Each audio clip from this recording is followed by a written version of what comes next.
Келес және Шардара аудандарының тұрғындарына қызмет көрсететін номер 5 медициналық әлеуметтік сараптама бөлімінде жыл басынан бері қандай жұмыстар атқарылды? Жалпы көрсетілген мемлекеттік қызметтер, оның ішінде сырттай куәландыру, алғаш рет куәландыру сынды бірнеше бағыттарда қандай тірліктер іске асуда? Біздің сауалдарымызға бөлімнің бас маманы Айдарбек Қалдыбекұлы жауап берген болатын. Номер 5 медициналық әлеуметтік сараптама бөлімінің бас маманы Айдарбек Қалдыбекұлы алдыменен жыл басынан бері 10 айда атқарылған жұмыстарға тоқталып өтті. 2024 жылдың 10 айында атқарылған мемлекеттік қызметтердің жалпы саны 2339-ды құрайды. Оның ішінде бізде сырттай куәландыру деген пилоттық жобасы арқылы куәландыру бар. Оның жалпы саны 778-ді құрайды. Алғаш рет куәландырылғандардың жалпы саны 523-ді құрайды. Қайта куәландырылғандардың жалпы саны 1649-ды құрайды.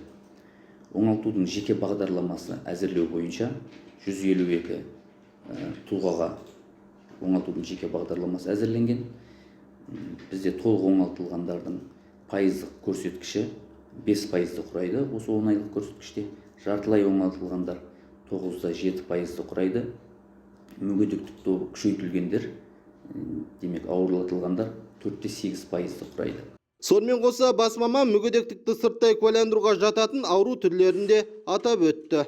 Сонымен қатар 2021 жылы шыққан бұйрық бойынша сырттай куәландырудың пилоттық жобасы деген бізде тұжырымдама бар. Сырттай куәландырудың пилоттық жобасына қарасты көрсетілген нозологиялар бар, белгілі нозологиялар. Оларды мысалға атап кететін болсақ, қатерлі ісік ауруының барлық түрлері, туберкулез ауруының барлық түрлері, психикалық аурулардың барлық түрлері, балаларда болатын психикалық аурулар, аутизм, дауна сияқты ақыл-ой кемістігінің барлық түрлері, және де Паркинсонмен ауыратын науқастардың хемиару дәрежесі бойынша 5-ші дәрежедегі науқастар, және лепрамен ауыратын науқастар, жүйке жүйесінің бұзылыстарына байланысты 1-ші және 2-ші топтағы қан айналым бұзылысының, жедел қан айналым бұзылысының науқастары, жаңа оның ішінде гемипарез, гемиплегия, тетраплегия, тетрапарезге жататын науқастар, және де осымен қоса сахарный диабет, 1-ші типті балалардағы сахарный диабет аурулары 18 жасқа дейінгі осындай секілді нозологиялар бізде сырттай куәландыруға жіберіледі. Айдарбек Қалдыбекұлы мүгедектікті сырттай куәландырудың тиімділігін түсіндірді.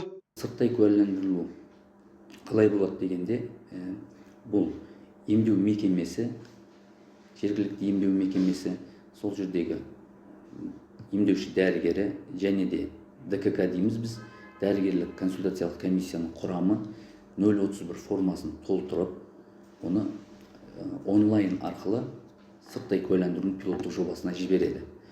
Оны біздің бұл облыс көрмейді. Оны республиканың әрбір облысы, мысалға Алматы, Ақтөбе, Атырау, немесе Астана, немесе Қарағанды облысы деген басқа облыстарға ол барып түседі. Сол түскен құжатты сол жердің жергілікті біз аумақтық эксперттер дейміз, медициналық әлеуметтік сараптама жүргізу қағидалары бойынша жүргізетін эксперттер қарап, талдап, соған шешім шығарады. Сол шешімнің нәтижесінде егер мүгедектік тобы тағайындалған болса, осы жергілікті біздің мәс бөліміне келіп, оның хабарламасы түседі, науқас осы жерден келіп, анықтамасын алып кетеді.